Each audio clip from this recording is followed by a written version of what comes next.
Hi hello welcome back to a channel study with music. ഇന്ന് നമ്മുടെ 11ാമത്തെ വ്ളോഗാണ്. Evening study വ്ളോഗാണ്. ഞാൻ ഈവനിങ് തൊട്ട് നൈറ്റ് വരെയുള്ള എൻ്റെ ഒരു ഡേ ആണ് കാണിച്ചേക്കുന്നത്. ഫസ്റ്റ് ഞാൻ എടുത്തത് ഹ്യൂമൻ റീപ്രൊഡക്ഷൻ എന്ന് പറഞ്ഞ ചാപ്റ്ററാണ്. അതിൻ്റെ എനിക്ക് കുറച്ച് കണ്ടു തീർക്കാനുണ്ടായിരുന്നു.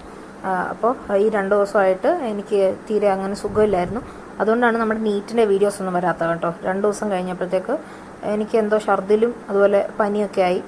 പെട്ടെന്നുള്ള ക്ലൈമറ്റിക് ചേഞ്ചിൻ്റെ ആണോ എന്നറിയത്തില്ല. അതുകൊണ്ട് 2 ദിവസമായിട്ട് അത്ര നല്ലൊരു ഹെൽത്ത് കണ്ടീഷനിലല്ലാത്തതുകൊണ്ടാണ് നീറ്റിൻ്റെ വ്ളോഗ് ഇടാത്തത് കേട്ടോ. അപ്പോൾ ആ 2 ദിവസത്തേത് പെൻഡിങ് ആയിപ്പോയി, എക്സാമിനറിൻ്റെ ആയാലും. അതുകൊണ്ട് ഞാൻ അത് ഹ്യൂമൻ റീപ്രൊഡക്ഷൻ എന്ന് പറയുന്ന ചാപ്റ്റർ ഒന്നുകൂടെ കാണുമായിരുന്നു. എന്നിട്ട് അപ്പോൾ അതാണ് നമ്മൾ ഫസ്റ്റ് സെഷനിലെടുത്തത്. അങ്ങനെ ഇരുന്നപ്പോൾ എനിക്ക് പെട്ടെന്ന് പനീർ കൊണ്ട് എന്തായാലും കഴിക്കാനൊരാഗ്രഹം. അങ്ങനെ ഇരിക്കുമ്പം ഇടയ്ക്കിടയ്ക്ക് ഞാൻ തന്നെ കയറി ഓരോ പരീക്ഷണങ്ങളൊക്കെ നടത്താറുണ്ട്. അപ്പോൾ ഇന്ന് പനീർ ബട്ടർ മസാലയാണ് വെക്കാൻ ശ്രമിച്ചത്. ഏതാണ്ട് സക്സസ് ആയി. ഒരുപക്ഷെ ഞാൻ ഒറ്റയ്ക്ക് വെച്ചിരുന്നെങ്കിൽ ട്രാജഡി ആയിപ്പോയെന്നെ. പക്ഷെ അമ്മയും കൂടെ ഹെൽപ്പ് ചെയ്തുകൊണ്ട് സക്സസ് ആയി.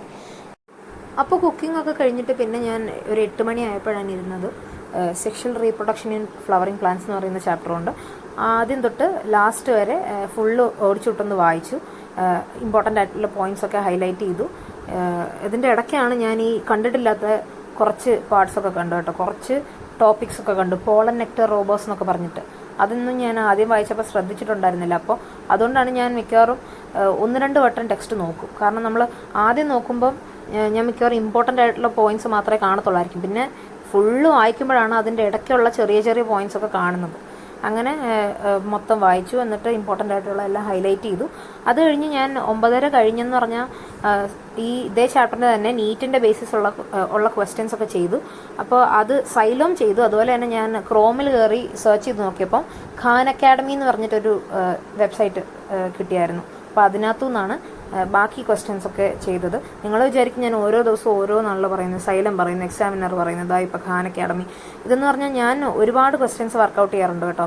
അതിൻ്റെ ഏറ്റവും വലിയ ഉദാഹരണമാണ് എനിക്ക് മാത്സ് എക്സാമിന് +1 നടന്നത്. മാത്സ് ടഫായിരുന്നെന്ന് ഒരുപാട് പേര് പറഞ്ഞു. പക്ഷേ ഞാൻ എവിടെ നിന്നെല്ലാം കിട്ടാമോ അതുപോലത്തെ ക്വസ്റ്റ്യൻസ് എല്ലാം ചെയ്തിട്ടുണ്ട്. അതുകൊണ്ടായിരിക്കും ഏറെക്കുറെ എനിക്ക് നന്നായിട്ട് അറ്റൻഡ് ചെയ്യാൻ പറ്റിയിട്ടുണ്ട്. എനിക്ക് തോന്നുന്നു ഒരു 60-ൽ ഒരു 57-58 കിട്ടുമായിരിക്കും.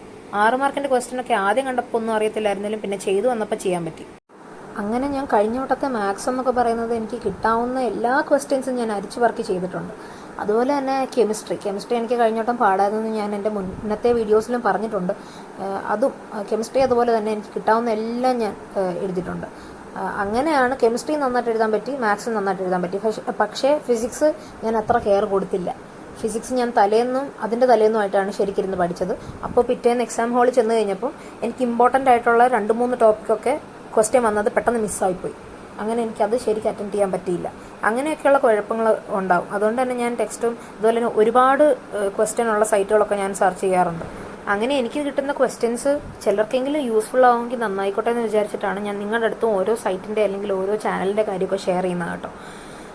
അങ്ങനെ ഏകദേശം ഒരു 10:30 വരെ ഇരുന്നു. അതിൽ കൂടുതൽ എനിക്കിന്ന് ഇരിക്കാൻ പറ്റിയില്ല. കാരണം ഞാൻ പറഞ്ഞില്ലായിരുന്നു, എനിക്ക് വയ്യായിരുന്നു തീരെ. അപ്പോൾ ഇത്രയേ ഉള്ളൂ നമ്മുടെ ഇന്നത്തെ വീഡിയോ ഇഷ്ടപ്പെട്ടെങ്കിൽ ലൈക്ക് ചെയ്യുക, ഷെയർ ചെയ്യുക, അതുപോലെ നമ്മുടെ ചാനൽ ഒന്ന് സബ്സ്ക്രൈബ് ചെയ്യുക. Thank you and have A nice day.